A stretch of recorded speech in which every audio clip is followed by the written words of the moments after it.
हाय दोस्तों, अस्सलाम वालेकुम। कैसे आप लोग? मेरा नाम नबील है। ये आज हमारा संडे Q&A है जिसमें आपके पूछे हुए क्वेश्चंस के आंसर मैं देने की कोशिश करता हूं। अगर किसी क्वेश्चन छूट जाता है then I am really sorry for that. उसके लिए ज्यादा कुछ कर नहीं सकते, लेकिन ये हम कर रहे हैं जरूर कि ज्यादा से ज्यादा क्वेश्चन 30 से भी ज्यादा क्वेश्चन जो है हर Q&A में लेके आने की कोशिश कर रहे हैं। तो आई होप आप लोग अभी जो है हमारे Q&A से सेटिस्फाई हो जाएंगे। पहला क्वेश्चन पूछा है आयुष ने। ये बोलते हैं कि 15 सीरीज के लॉन्च के बाद जो 14 मैन्युफैक्चर होंगे उसमें टाइप सी पोर्ट देखने को मिलेगा क्या? देखो, ये बताया जा रहा था ऐसा कि अभी क्योंकि यूरोपियन यूनियन ने बोला है और दुनिया के बहुत सारे कंट्रीज ने बोला है कि टाइप सी पोर्ट जो है आपको देना जरूरी है अपने फोन्स में, तो 14 के अंदर भी आएगा क्या? लेकिन 14 के अंदर हमको लाइटनिंग ही देखने मिल रहा है। ऐसी कोई भी अनाउंसमेंट एप्पल ने किया नहीं है और उन्होंने भी जो है 2025-26 तक का टाइम दिया है जब तक ये पूरा ट्रांसफॉर्मेशन आपका हो जाना चाहिए लाइटनिंग पोर्ट से टाइप सी पोर्ट। तो एप्पल के पास भी टाइम है, हो सकता है उस टाइम पे ये मॉडल्स जो है डिसकंटिन्यू हो जाए। जैसे इस बार आईफोन 12 डिसकंटिन्यू हो गया, तो 2025-26 तक आईफोन 14 भी एप्पल डिसकंटिन्यू कर दे तो उनको इसको मॉडिफाई करके टाइप सी देने की जरूरत नहीं पड़ेगी। तो अभी तो कुछ कहा नहीं जा सकता क्योंकि अभी एप्पल की तरफ से कोई ऑफिशियल अनाउंसमेंट नहीं है और जो 14 था लाइटनिंग पोर्ट वाला वही एप्पल अभी बेच रहा है और फ्यूचर में भी बेचने के चांसेस उसी के है। अगला क्वेश्चन है शहबाज का। ये बोलते हैं आईफोन 14 प्लस यूज कर रहा हूँ 8 महीने से और 15-20 मिनट वीडियो देखने के बाद गर्म हो जाता है, 5 मिनट उसको ठंडा करना पड़ता है। कितनी देर भी फोन यूज करो तो हीटिंग होती है। आपके सारे ओवर हीटिंग प्रोटेक्शन और ओवर हीटिंग प्रिवेंशन वाले वीडियोस मैंने देखा है, लेकिन ये काम नहीं कर रहे। तो ऐसा क्यों हो रहा है? देखो, हो सकता है आप जिस जगह से बिलोंग करते हो वहां पे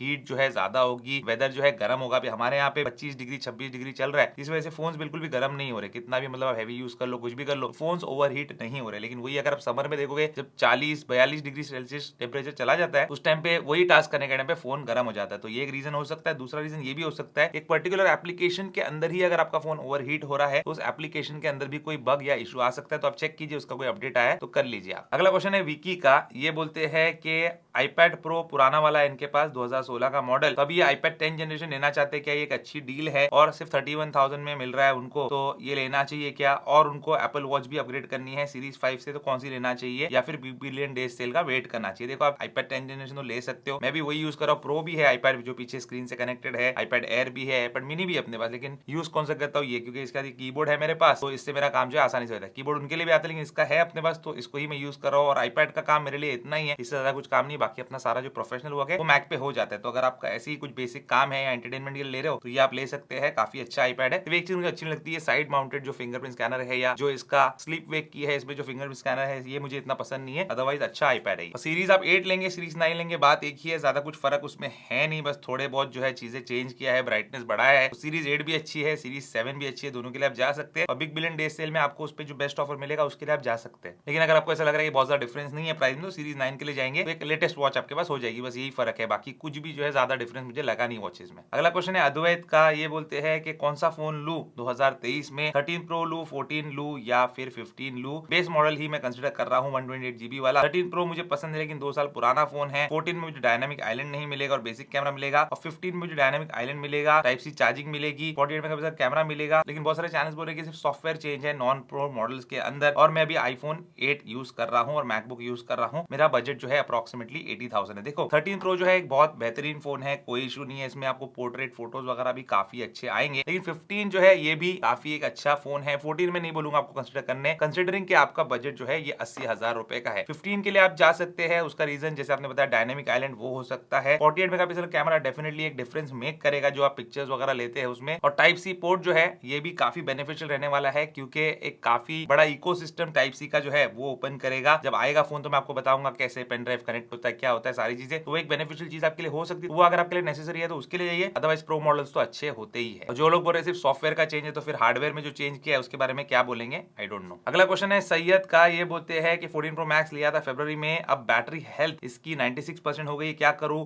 एप्पल सर्विस सेंटर जाके उनको बोलूं क्या कि इसको ठीक करो, ऐसा करो, मुझे वापस 100% चाहिए? तो ऐसा हो नहीं सकता। बैटरी जो है केमिकल से बनी हुई है, यूज करते करते उसकी जो ताकत है, चार्ज होल्डिंग कैपेसिटी है, वो कम होने वाली है। वो एक वेयर एंड टेयर वाला जो प्रोडक्ट होता है, जैसे आपकी गाड़ी के ब्रेक पैड होते हैं वो घिसते रहते हैं, सस्पेंशन होता है वो चलते चलते खराब होते रहता है, तो वैसा ही बैटरी भी एक चीज है जो आपको चेंज करनी पड़ती है जब वो बहुत ज्यादा खराब हो जाती है। खराब होती है इसका मतलब यही है कि इसकी बैटरी हेल्थ जो है गिरती जाती है। और कार की बैटरी भी हम चेंज करते हैं, फोन की बैटरी भी वैसी होती है, जो फर्स्ट डे पे 100% थी तो इतने महीनों के बाद भी 100% रह नहीं सकती वो। अगला क्वेश्चन है आकिब का। बोलते हैं iCloud का जो बैकअप है 21 दिन वाला वो 3 बार ही मिलता है, तो मैं iOS 17 में अपडेट करने के टाइम पे क्या करूं? ऐसा कुछ नहीं है, 3 बार ही मिलता है, आप कितने बार भी कर सकते हैं। वो फोन माइग्रेशन के लिए आप साल में अगर आप 6 फोन बदली करेंगे तो उस टाइम पे भी तो यही मेथड यूज करेंगे आप माइग्रेट करने के लिए। इसलिए ऐसा कुछ नहीं कि 3 बार ही आप यूज कर सकते हैं, आप यूज कर सकते हैं उसको वापस और आप बैकअप बना सकते हैं। अगला क्वेश्चन है जतिन का। पहली बार आईफोन लेना चाह रहे हैं 14 प्रो मैक्स या फिर 15 प्रो मैक्स में से कौन सा लेना चाहिए। देखो 14 प्रो मैक्स लेंगे तो पैसे आपके बचेंगे, बहुत अच्छा फोन है, बेहतरीन फोन है, लेकिन आप इतना स्पेंड कर रहे हो और आपका बजट है अगर 15 प्रो मैक्स लेने का, तो मुझे ऐसा लगता है कि 15 प्रो मैक्स के लिए आपको जाना चाहिए अगर आपके पास पैसे का कोई इशू नहीं है तो, और आपको लेटेस्ट एंड ग्रेटेस्ट चाहिए तो। अदरवाइज 14 प्रो मैक्स आपकी सारी नीड्स जो है ऑलमोस्ट फुलफिल कर सकता है एक्सेप्ट फॉर टाइप सी वाली। अगला क्वेश्चन है वसीम का, ये बोलते हैं 10 साल से आईफोन यूजर हूँ, 15 पे टाइप सी आ गया है, तो क्या कोई मूवी डाउनलोड कर सकेंगे, डायरेक्टली पेन ड्राइव से ले सकते हैं, कोई सोल्यूशन निकालो, मेरा बेस्ट फ्रेंड जो है मुझे ताने मारता है। देखो ये जो टाइप सी पोर्ट है, जितना मुझे इसकी अंडरस्टैंडिंग है, मुझे ऐसा लगता है कि इसमें आप पेन ड्राइव, एक्सटर्नल एसएसडी वगैरह सारी चीजें जो है कनेक्ट कर सकते हैं। इनफैक्ट आप डायरेक्टली इसको आपके स्मार्ट टीवी से भी केबल के जरिए से कनेक्ट कर पाएंगे स्क्रीन मिररिंग के लिए। तो एक बार फोन हमारे हाथ में आने दो, उसके बाद हम सारी चीजें टेस्ट करेंगे। अगला क्वेश्चन है मेघा का, ये बोलती है कि 13 प्रो 512GB 99,000 का है अभी currently, big billion days cell में क्या इसका प्राइस ड्रॉप होगा, क्या हो सकता है, और आपको 512GB चाहिए तो ठीक है, अदरवाइज आप 14 प्रो भी जो है इस प्राइस में ले सकते हो, 256GB आपको मिल जाएगा इस प्राइस में। अगला क्वेश्चन है संस्कारी सौरभ का, बोलते 50,000 रुपए का बजट है, बिग बिलियन डे सेल में आईफोन 14 लूं या 13 के साथ मैं एयरपॉड सेकंड जनरेशन लूं, मुझे फोन लॉन्ग टर्म के लिए यूज करना है। तो आप 13 के साथ एयरपॉड्स लो, क्योंकि 14 और 13 में ज्यादा डिफरेंस नहीं है, क्योंकि चिपसेट भी दोनों के अंदर सेम है, बैटरी लाइफ भी ऑलमोस्ट सेम है, बस कैमरा में स्लाइड इंप्रूवमेंट है जो शायद आपके इतने काम नहीं आएगा। अगर आपके लिए बहुत ज्यादा इंपॉर्टेंट है वो थोड़ा सा 19-20 का फर्क कैमरा में, तभी आप 14 के लिए जा सकते हैं, अदरवाइज 13 जो है एक ज्यादा वैल्यू फॉर मनी डील होगी और एयरपॉड्स भी आपको आ जाएंगे सेम प्राइस में। अगला क्वेश्चन है स्काई ब्लॉक्स का, 2 क्वेश्चन है, बोल रहे हैं यूएसए से अगर 14 प्रो मैक्स लूं तो क्या एप्पल वारंटी में उसको रिप्लेस करेगा इंडिया में अगर कुछ होता है। तो पहली बात, इंडिया में एप्पल की रिप्लेसमेंट पॉलिसी नहीं है, पहले वो लोग रिपेयर करते हैं, रिपेयर नहीं होगा तो रिप्लेस करते हैं। और सेकंड चीज ये बोल रहे हैं कि डिस्प्ले पे डेंट है और वो बहुत ही एक लो एंगल से मैं देख सकता हूं, और टेम्पर्ड ग्लास लगाऊंगा तो छोटा बबल जैसा नजर आता है, और रीसेलर जो है कोई, उनको उसने बोला है कि मैं रिप्लेसमेंट करा दूंगा एप्पल से वारंटी में और नया पीस दूंगा, तो मैं क्या करूं, ले लो नया पीस, क्योंकि इन लोगों की सेटिंग होती है, और आप अगर खुद से जाएंगे तो आपको एप्पल के सर्विस सेंटर वाले एंटरटेन नहीं करेंगे, लेकिन ये जो डीलर्स होते हैं ये पैसे वैसे खिला के जो है उनसे काम करवा लेते हैं और आपसे भी कुछ पैसे ले लेंगे इसके बदले में। अगला क्वेश्चन है प्रथम का, ये बोलते 15 में जो USB 2.0 यूज हुआ है उसमें ट्रांसफर स्पीड स्लो रहेगी तो चार्जिंग स्पीड भी स्लो रहेगी क्या, या चार्जिंग और ट्रांसफर स्पीड अलग अलग रहती है, अगर अलग है दोनों तो स्पीड क्या रहेगी। देखो अभी जो एप्पल ने ऑफिशियली मेंशन किया है अपने वेबसाइट पे और इवेंट से जो हमको पता चला है वो यही है कि ट्रांसफर स्पीड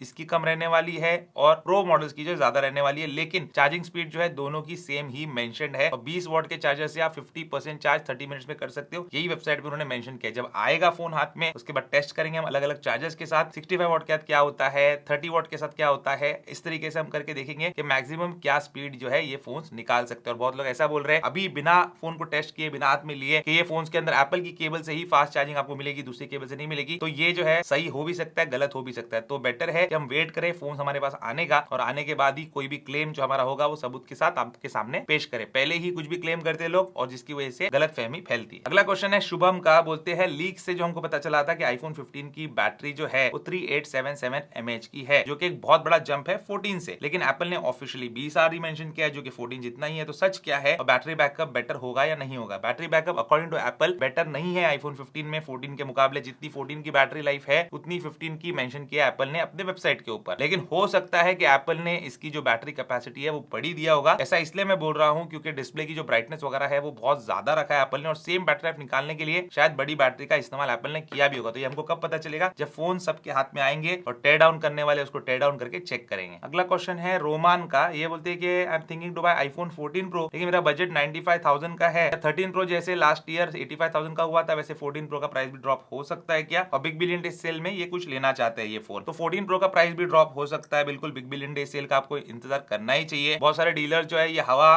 फैला रहे हैं कि 14 प्रो मैक्स बहुत महंगा हो गया क्योंकि 15 प्रो और 15 प्रो मैक्स महंगा हो गया। ऐसा कुछ भी नहीं है, इनकी बातों में आप लोग मत आओ, बिग बिलियन डे सेल का इंतजार करो, उसके बाद आप डिसीजन लो। और अगर महंगा हो भी जाता है तो अपने को क्या फर्क पड़ता है, अपना दुनिया भर के ऑप्शन है उसमें से कोई भी ऑप्शन हम लोग चूज कर सकते हैं। फोन आने दो 15 प्रो मैक्स, उसको 14 प्रो मैक्स से प्रॉपर कंपैरिजन करेंगे, कैमरा कंपैरिजन करेंगे, देखेंगे कितना इंप्रूवमेंट आया है, और उसके बाद आप अपना डिसीजन मेक कर सकते हैं। और अगर बहुत ज्यादा डिफरेंस नहीं है प्राइस में दोनों के बीच में तो 15 प्रो के लिए भी आप जा सकते हैं। तो वेट एंड वॉच और बिग बिलियन डे सेल का इंतजार कीजिए। फोन आने के बाद हाथ में काफी टाइम मिल जाएगा रिव्यू वगैरह करने के लिए, उसके बाद ही बिग बिलियन डे सेल आने वाली है। अगला क्वेश्चन है उसैद का, ये बोलते हैं कि iOS 17 का बेटा वर्जन इन्होंने इंस्टॉल किया है, उसके बाद काफी ज्यादा प्रॉब्लम्स इनको आने लगे अपने फोन के अंदर, और चार्जिंग के टाइम पे डिस्प्ले जो है इनका ब्लैक और रेड हो रहा है, चार्जिंग निकालने पे वो जो है नॉर्मल हो जा रहा है, फोन वारंटी के अंदर है, तो क्या करूं, इसको एप्पल सर्विस सेंटर में दिखाओ कि नहीं। देखो मेरे हिसाब से आपको 18 का जो है इंतजार कर लेना चाहिए, जब फाइनल स्टेबल वर्जन iOS का आ जाएगा। अब आप ऑलरेडी RC वर्जन पे अगर आ चुके हो तो वो अपडेट आप इंस्टॉल नहीं कर पाओगे क्योंकि ऑलरेडी उस अपडेट पे आप हो, उसके बाद आप सर्विस सेंटर जाइए, क्योंकि सर्विस सेंटर वाले कुछ लोग इतने पागल होते हैं कि आपको बोलेंगे आपने बेटा वर्जन वर्जन डाउनलोड किया, हालांकि एप्पल की वेबसाइट से, एप्पल के सर्वर से डायरेक्टली आपके फोन पे आया है, कोई वारंटी लैप्स का इशू नहीं है, लेकिन वो लोग बोल सकते हैं कि इस वजह से आपका फोन खराब हुआ है। तो वेट करो, जब ऑफिशियल 18 को iOS अपडेट आ जाएगा, 19 को आप चले जाना और अपने फोन में बस बेटा अपडेट्स का ऑप्शन जो है वो ऑफ कर देना, क्योंकि उन लोगों को इतना समझता नहीं कि बेटा वर्जन है या स्टेबल वर्जन है, दोनों का बिल्ड नंबर सेम ही रहने वाला है। अगला क्वेश्चन है जय का, ये बोलते हैं iPhone 11 4 साल से यूज कर रहा हूँ, 14 प्रो लू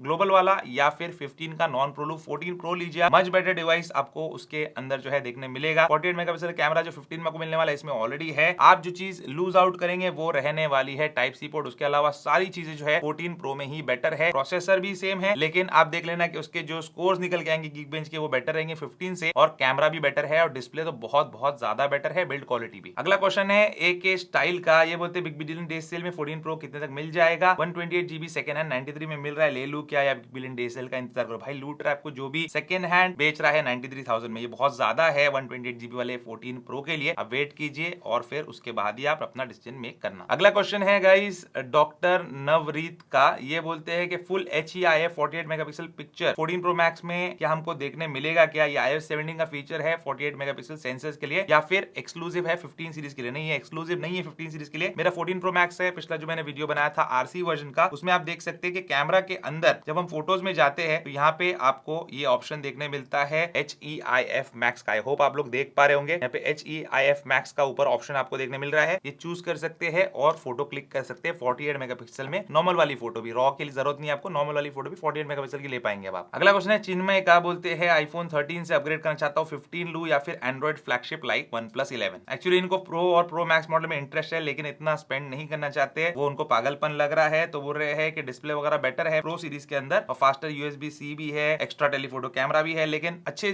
चीजें हैं, लेकिन इतना जरूरी नहीं है उनके लिए। तो मेरे भाई आप 13 से अपग्रेड कर तो 15 ले लो, अपग्रेड करने की वजह से आपको जरूरत नहीं है, लेकिन अपग्रेड अगर आपको लग रहा है 15 ले लेना। OnePlus में क्या आपको मिलने वाला है? आप आईफोन यूजर है, आपको आईफोन का वो पॉलिश्ड इंटरफेस, वो स्मूथ एनिमेशंस, वो सारी चीजें देखने की आदत है, और आपको iOS की आदत है, उस पे जाएंगे आप OnePlus के ऊपर तो आपको जो है मजा बिल्कुल भी नहीं आने वाला है। मुझे लगता है पछताएंगे। बहुत लोग हमारे Q&A में क्वेश्चंस करते हैं और कमेंट्स करते हैं कि हम लोग पछता रहे आईफोन से एंड्रॉइड पे जाके, फिर से हमको आईफोन पे आना है। और सेम चीज एंड्रॉइड यूजर्स के साथ भी होती है। अगर हार्डकोर एंड्रॉइड यूजर है कई सालों से, आईफोन पे आने का इनिशियली उसको पछतावा होता ही। आपको ये पछतावा अगर नहीं करना तो 15 ले लो, और पछतावा करना चाहते हो तो फिर आप OnePlus ले लो। अगला क्वेश्चन है अमन का, ये बोलते 15 लेना है तो लॉन्च पे ले लो या बिग बिलियन डे सेल में? देखो बिग बिलियन डे सेल में कोई स्पेशल ऑफर उस पे आने वाला नहीं है। लॉन्च ऑफर जो है लॉन्च पे भी रहेंगे और बिग बिलियन डे सेल के टाइम पे भी रहेंगे, तो उस टाइम तक आप वेट करके ले सकते हो, लेकिन मुझे लगता है कोई स्पेशल ऑफर 15 पे आएगा। अगला क्वेश्चन है जैदर का, ये बोलते हैं क्या दुबई से ऑर्डर करके आईफोन मंगा सकते हैं क्या, और मंगा सकते हैं तो कैसे मंगा सकते हैं? वहां 15 प्रो मैक्स लेना है, क्योंकि मैंने अपना आईफोन 14 प्रो मैक्स सेल कर दिया। बिल्कुल आप नहीं मंगा सकते ऑनलाइन। ऑनलाइन में बहुत लोग आपको बोलेंगे आप मंगा सकते हो, लेकिन आपके साथ फ्रॉड हो जाएगा। तो दुबई से इंडिया आप ऑनलाइन जो है ये सारे आईफोन नहीं मंगा सकते, आप जाके लेके आ सकते हो, किसी हाथ से मंगा सकते हो। अगला क्वेश्चन है जगरनॉट का, ये बोलते हैं 14 pro max USA versus India का मैंने वीडियो देखा था, लेकिन वो किसी रीसेलर सेलबडी ने लेके आया था इंडिया में। अगर कोई यूएसए से फोन लेके आ रहा है तो क्या उसको कस्टम ड्यूटी पे करनी पड़ती है क्या इंडियन एयरपोर्ट पे? अगर वो यूज करने के लिए लेके आ रहा है, यूज करते करते लेके आ रहा है, अपना सिम डाल के लेके आ रहा है, तो कोई पूछता नहीं है और कस्टम ड्यूटी पे नहीं करनी पड़ती। लेकिन अगर आप सील पैक लेके आ रहे हो तो ऑब्वियसली बात है कि आप रीसेल करने के लिए लेके आ रहे हो या बेचने लेके आ रहे हो, ऐसा वो लोग समझते हैं, जिसके ऊपर आप लोग कस्टम ड्यूटी पे करनी पड़ती है आपको, वो चार्ज करेंगे आप पे। और बोलते हैं कि एप्पल सर्विस सेंटर इंडिया में रिफ्यूज कर सकते हैं क्या वारंटी इन फोन्स के ऊपर, अगर ये इंडिया से बाहर खरीदा गया है और वैलिड बिल भी है उसका? अगर वैलिड बिल है तो कोई भी रिजेक्ट नहीं कर सकता आपकी वारंटी। इनफैक्ट बिल नहीं है तब भी रिजेक्ट नहीं कर सकते, लेकिन इंडिया के अंदर बहुत सारे एप्पल रीसेलर्स जो है, ऑथराइज रीसेलर्स, ये रिजेक्ट करते हैं, बोलते हम नहीं आपकी वारंटी क्लेम देंगे आपको, बिल नहीं रहेगा तो, बिल रहेगा तो दे देते, बिल नहीं रहेगा तो वो बोलेंगे नहीं आपने कहां से लिया हमको पता नहीं, तो हम जो है आपको वारंटी क्लेम नहीं देंगे। लेकिन वो गलत है, उनका काम है देना, और वो लोग ऐसा इसलिए करते हैं आपको डिस्करेज करने के लिए, ताकि उनकी जो कमाई है वो बाहर के दूसरे कंट्रीज के जो रीसेलर्स है वो ना लेके जाए। अगला क्वेश्चन है ऋषभ का, बोलते हैं मेक इन इंडिया क्या बेनिफिट करेगा कंज्यूमर को, या फिर बस टैक्सेस बचेंगे कंपनी के? 15 प्रो और 14 प्रो मैक्स में 52 से लेके 60,000 रुपीज का डिफरेंस है अगर आप यूएसए और इंडिया की प्राइसिंग को कंपेयर करते हो तो मेरे भाई मेड इन इंडिया जो है ये 15 प्रो और प्रो मैक्स मॉडल्स बिल्कुल भी नहीं है। जो मॉडल मेड इन इंडिया है वो है आईफोन 15 और 15 प्लस का नॉन प्रो मॉडल। तो ये गलत फहमी अपने दिमाग में से हटा लो कि प्रो और प्रो मैक्स मॉडल जो है मेड इन इंडिया नहीं है, इसीलिए इनका प्राइस इतना ज्यादा बढ़ चुका है। और डिफरेंस रहने का रीजन भी यही है कि गवर्नमेंट के जो टैक्सेस टैक्सेस है, जो कस्टम ड्यूटी है, जो जीएसटी है, इस वजह से इतना ज्यादा डिफरेंस होता है प्राइस का। तो ये जो प्राइस डिफरेंस है एप्पल अपने घर नहीं लेके जा रहा है, ये गवर्नमेंट ऑफ इंडिया ले रही है हमसे। सेकंड क्वेश्चन इनका ये है कि 80,000 के स्मार्टफोन में 60 हर्ट्ज का रिफ्रेश रेट का जस्टिफाइड है और 128 जीबी का बेस स्टोरेज का जस्टिफाइड है। 128 जीबी का बेस स्टोरेज मुझे ठीक लगता है, लेकिन 60 हर्ट्ज का रिफ्रेश रेट जो है एप्पल ने नहीं देना चाहिए था, अपग्रेड करना चाहिए था। लेकिन एप्पल उसको मार्केट कर रहा है एज अ प्रो फीचर, और वो समझता है कि जिसको प्रो वाला वो फीचर चाहिए, डिस्प्ले वाला और आईफोन भी चाहिए, तो वो जाएगा 15 प्रो प्रो मैक्स के लिए। लेकिन अपने यूजर्स भी जो है बहुत ज्यादा स्मार्ट है, वो 13 प्रो लेके 13 प्रो मैक्स लेके भी सेटिस्फाई हो जाते हैं, क्योंकि उनको सेम प्राइस के अंदर 120 हर्ट्ज का रिफ्रेश रेट यानी कि प्रो मोशन डिस्प्ले वाला जो है फोन मिल जाता है। अगला क्वेश्चन है अमर सिंह का, ये बोलते हैं जब भी नया आईफोन आता है तो कुछ ब्लाइंड हेटर्स बोल रहे हैं कि प्रीवियस जनरेशन जैसा ही है, कोई चेंजेस नहीं है। तो ये ट्रेंड के हिसाब से आईफोन 11 और 15 के अंदर कोई भी जो है डिफरेंस नहीं है इनके मुताबिक, जबकि ये रियलिटी नहीं है। ये बोलते हैं इनके पास आईफोन 13 है प्राइमरी डिवाइस और सेकेंडरी डिवाइस जो है आईफोन 12 है, तो आईफोन 12 और 11 में इनको बहुत डिफरेंस लगा और 12 और 13 में भी। तो क्या उन लोगों को ये चीज दिखती नहीं? देखो, उनकी जो ऑडियंस चाहती है वो उनको जो है सुनाना चाहते हैं, क्योंकि उनकी जो ऑडियंस है वो लोग अफोर्ड नहीं कर सकते ये सारे स्मार्टफोन, और खुश होते हैं ये सारी बातें सुन के कि यार 15 के अंदर तो कोई फर्क नहीं है, 15 14 जैसा है, 14 13 जैसा है, 13 12 जैसा है और 12 11 जैसा है। लेकिन जो चेंजेस है वो मैं ये भी नहीं बोलूंगा कि बहुत ज्यादा ड्रास्टिक चेंज होता है एक जनरेशन से दूसरे जनरेशन में। एप्पल माइनर चेंजेस कर रहा है काफी कुछ सालों से, खास करके नॉन प्रो मॉडल्स के ऊपर, लेकिन फिर भी जो है उनके मॉडल्स बिकते जा रहे हैं, उनके फोन्स बिकते जा रहे हैं, और वो पुराना मॉडल भी जो है कंटिन्यू रखता है। जैसे आईफोन 13 जो है अब भी बिक रहा है, 14 अब भी बिक रहा है, तो 13 भी कोई लेगा तो उसको जो है काफी वैल्यू फॉर मनी मिल जाती है। तो हर किसी के बजट के लिए एक फोन उनके पास रहता है तैयार। लेकिन अगर फिर भी किसी को बेस्ट से बेस्ट चाहिए तो वो थोड़ा ज्यादा पैसा देने में हिचकिचाता भी नहीं है। तो ये लोग जो बोलते हैं उसका रीजन जो है आपको मैं बता चुका हूँ। बाकी जो डिफरेंस है मैं ये नहीं बोलूंगा जमीन आसमान का फर्क है, लेकिन छोटे मोटे डिफरेंसेस के साथ अगर आप एक जनरेशन को बीच में स्किप करते हो और सीधा 13 से 15 को कंपेयर करते हो तो बड़ा डिफरेंस आपको देखने मिलेगा जरूर। अगला क्वेश्चन है खलील का, ये बोलते 14 प्रो मैक्स 21 दिन पुराना है इनका, नया है और इसका फेस आईडी काम नहीं कर रहा। तो मेरे भाई आप मुझे प्लीज हेल्प बोलने की जगह एप्पल सर्विस सेंटर में बोलेंगे तो ज्यादा अच्छा रहेगा, आपको शायद फोन ही रिप्लेस करके मिल जाए। ऑटो एंथुसियास्ट का अगला क्वेश्चन है, बोलते S23 अल्ट्रा या 14 प्रो मैक्स में से दोनों में से कौन सा लेना अच्छा रहेगा? 1,60,000 रुपए का बजट है और मुझे एक फिनोमिनल फोन चाहिए इन एवरी वे, जहाँ पे कैमरा, गेमिंग, प्रोसेसर किसी में भी जो है वो खराब ना हो, और 4 साल इनको इस्तेमाल करना है। मेरे भाई 4 साल इस्तेमाल करना है, 5 साल इस्तेमाल करना है। जनरली लोग जो है आईफोन्स के लिए ही जाते हैं अगर इतने लॉन्ग टर्म के लिए यूज करना है। बाकी अपने पास S23 अल्ट्रा भी है, 14 प्रो मैक्स भी है। S23 अल्ट्रा से मैं शिफ्ट हुआ फिलहाल फोल्ड 5 के ऊपर, क्योंकि मुझे कंपैरिजन वगैरह बनाना है और अच्छे से समझना है इस फोल्ड का ऑपरेटिंग सिस्टम और कैसे काम करता है। लेकिन मैं अपने S23 अल्ट्रा को मिस बिल्कुल भी नहीं कर रहा हूँ, मेरा काम जो है मेरा 14 प्रो मैक्स बहुत अच्छे से कर लेता है। तो मेरी जो प्रेफरेंस है वो 14 प्रो मैक्स ही है, और 1,60,000 रुपए आप पे कर रहे हो तो आपको 14 प्रो मैक्स नहीं 15 प्रो मैक्स के लिए जाना चाहिए, जो कि मुझे लगता है S23 अल्ट्रा से बेटर फोन है। बाकी कंपैरिजन तो आपको मिलेगा अपने चैनल पे। अगला क्वेश्चन है सुमित कुमार का, बोलते हैं एप्पल स्टोर पे जीएसटी डिस्काउंट कैसे मिलता है और जो जीएसटी डिस्काउंट होता है क्या उसे बाद में देना पड़ता है क्या? जीएसटी का कोई डिस्काउंट नहीं होता। पहली बात, अगर 1 लाख का फोन है आप 1 लाख रुपए ही देंगे जैसे दूसरे नॉर्मल यूजर्स देंगे, लेकिन आप अपना उस बिल के ऊपर जीएसटी नंबर डलवा लेंगे और 18,000 रुपए जो आपको जीएसटी का लगा है, जो आप अपने कस्टमर से लेंगे, मतलब आपका बिजनेस है, आपका एक जीएसटी नंबर है, आप भी किसी को इनवॉइस रेस करते होंगे, वो लोग आपको पेमेंट करते होंगे जीएसटी के साथ, वो जीएसटी जो आप गवर्नमेंट को पे करते हो उसमें 18,000 रुपए आप लेस पे करेंगे। इस तरीके से आपको जीएसटी के ऊपर डिस्काउंट मिल जाता है जीएसटी होने की वजह से। लेकिन जीएसटी आपको अपफ्रंट पे ही करना पड़ता है। 1 लाख का फोन आपको 18,000 कम रुपीस में नहीं मिलने वाला। तो ये जो है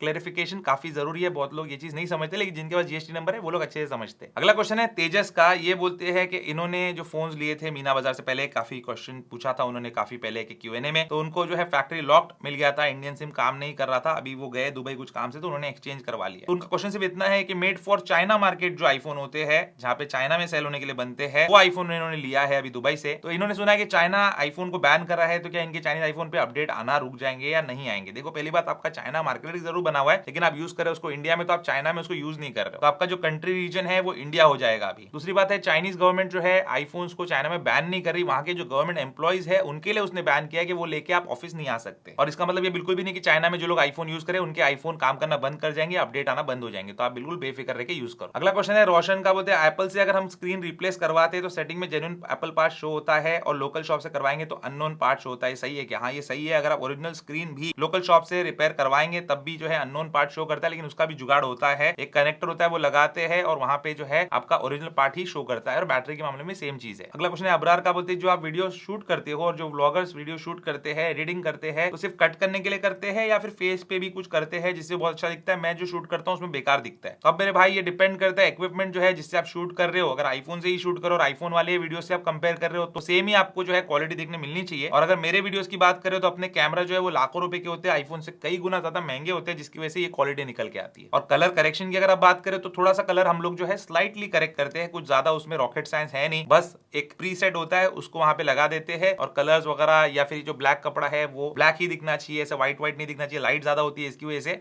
उतना ही हम लोग चेंज करते हैं, इस वजह से फुटेज अच्छी दिखती है। लेकिन सारा कमाल जो है इक्विपमेंट का है और लाइटिंग का है आपके। और हेटर का कमेंट लेना तो हमारे लिए बहुत जरूरी होता है, मैंडेटरी है, वरना आप लोग को मजा कैसे आएगा। इसलिए अगला क्वेश्चन है यूथ का। ये बोलते हैं सबको नथिंग फोन लेने की सलाह दो, तुम आईफोन वाले के चमचे हो चुके हो, नथिंग से तुम्हें जलन हो रही है, नथिंग आने वाले दिनों में एंड्रॉइड का आईफोन है, देख लेना। तो यहाँ पे आपका जो लास्ट सेंटेंस है इसमें आपने अपने आप को जो है बेवकूफ बता दिया है, क्योंकि अगर आप नथिंग लेने की आप सलाह दे रहे हो तो यहाँ पे फिर से आप यही बोल रहे हो कि एंड्रॉइड का आईफोन बन के दिखाएगा, यानी कि आईफोन जो है आज भी एक सुपीरियर प्रोडक्ट है। और जब सुपीरियर प्रोडक्ट है और टॉप लेवल का प्रोडक्ट है तो जब तक ये टॉप लेवल का प्रोडक्ट होगा तब तक मैं आईफोन ही लोगों को सजेस्ट करते रहूंगा। अगला और आखिरी क्वेश्चन हमारे क्यूएनए का है पनिट का। ये बोलते हैं S23 अल्ट्रा जो है डैड के लिए ले लूं क्या? अभी उनके पास आईफोन 12 है जो गर्म हो जाता है, इतने काम का नहीं है। पहले S8 था उनके पास सैमसंग का विद S पेन, और उनका सिविल कंस्ट्रक्शन काम है तो बहुत यूजफुल है, तो क्या वो लेना चाहिए? आईपैड भी जो है वो बाहर यूज करते हैं, लेकिन S23 अल्ट्रा क्या हाई टेम्परेचर एनवायरमेंट में काम करेगा क्या? देखो मेरे भाई, आप कितना हाई टेम्परेचर एनवायरमेंट है इस पे डिपेंड करता है सारी चीजें, लेकिन S23 अल्ट्रा मैंने यूज किया काफी बाहर धूप वगैरह में, तो मुझे ऐसा कोई ओवर हीटिंग का प्रॉब्लम नहीं आया। लेकिन यही ओवर हीटिंग का प्रॉब्लम जो है मुझे अपने दूसरे फोन में भी नहीं आता है। तो S23 अल्ट्रा में मुझे ऐसा लगता है हीट मैनेजमेंट जो है वो आईफोन 12 से बेटर है। आप जरूर अपने डैडी को लेके दे सकते हो और वो खुश भी हो जाएंगे, क्योंकि उनके पास पहले एक सैमसंग का फोन था जिससे वो एक्चुअली खुश थे। और अपने काम के लिए जो सबसे बेस्ट चीज होती है वही हमको लेना चाहिए, चाहे एंड्रॉइड हो चाहे आईफोन हो। अगर एंड्रॉइड आपके लिए सही है तो एंड्रॉइड ही आपको लेना चाहिए, आईफोन नहीं लेना चाहिए। तो ये था दोस्तों आज का हमारा संडे क्यूएनए। उम्मीद करता हूँ आपके क्वेश्चन के आंसर आपको मिले होंगे। आपके दिल में कोई सवाल है तो नीचे कमेंट्स में लिख के मुझे पूछ सकते हो। उम्मीद करता हूँ दोस्तों आपको आज का वीडियो पसंद होगा। पसंद है तो लाइक एंड शेयर जरूर कीजिए, मेरे चैनल को सब्सक्राइब जरूर कीजिए। Good bye.